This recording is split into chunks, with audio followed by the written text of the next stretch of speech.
కామారెడ్డి జిల్లాలో సంచలనంగా మారిన ముగ్గురు మృతి కేసులో పోలీసులు దర్యాప్తు ముమ్మరం చేశారు. ఎస్ఐ సాయి కుమార్, కానిస్టేబుల్ శృతి, నిఖిల్ చెరువులో మునిగిపోవడం వల్లే మరణించారని పోస్టుమార్టం రిపోర్టులో వెల్లడైంది. ముగ్గురి శరీరాలపై ఎలాంటి గాయాలు లేవని వైద్యులు నిర్ధారించారు. శృతి, నిఖిల్ ఆత్మహత్యలపై మాట్లాడుకున్నట్లు వాట్సాప్ సందేశాల ద్వారా గుర్తించారు. అయితే వారిలో సాయి కుమార్కు సంబంధం ఏంటనే కోణంలో పోలీసులు విచారణ చేస్తున్నారు. సంచలనంగా మారిన కామారెడ్డి జిల్లా బిక్కనూరు ఎస్ఐ సాయి కుమార్, కానిస్టేబుల్ శృతి, బీబీపేట యువకుడు నిఖిల్ మృతి కేసు వెనుక ఉన్న కారణాలపై మిస్టరీ వేడలేదు. ముగ్గురు చెరువులో మునగడం వల్లే మృతి చెందినట్లు పోస్టుమార్టం నివేదికల్లో వెల్లడైంది. ముగ్గురి శరీరాలపై ఎలాంటి గాయాలు లేవని, నీటిలో ఊపిరాడకే మృతి చెందినట్లు వైద్యులు నిర్ధారించారు. అయితే ముగ్గురూ కలిసే చనిపోయారా, ఒకరు ఆత్మహత్యకి యత్నిస్తే కాపాడే క్రమంలో మిగతా ఇద్దరూ మరణించారా అనే కోణంలో పోలీసులు విచారణ చేస్తున్నారు.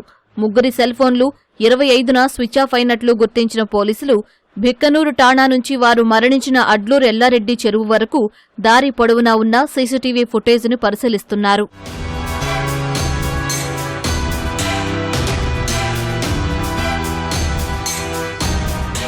ముగ్గురి కాల్ డేటా, వాట్సాప్ చాటింగ్లు పరిశీలించగా శృతి, నిఖిల్ మధ్య ఆత్మహత్యకు సంబంధించి సంభాషణ జరిగినట్లు తెలుస్తోంది. వారిద్దరూ నేను చనిపోతానని వాట్సాప్లో చాటింగ్ చేసుకున్నట్లు పోలీసులు గుర్తించారు.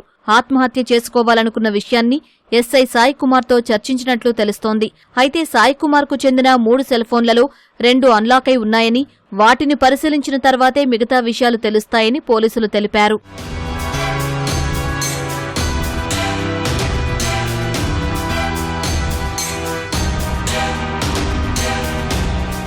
ముగ్గురికి ఆర్థికపరమైన అంశాలేమైనా ఉన్నాయా అనే కోణంలో ముగ్గురి బ్యాంకు ఖాతా వివరాలు పోలీసులు సేకరించారు. 2018 నుంచి ఎస్ఐ సాయి కుమార్ నడవడికపై వివరాలు సేకరిస్తున్నారు.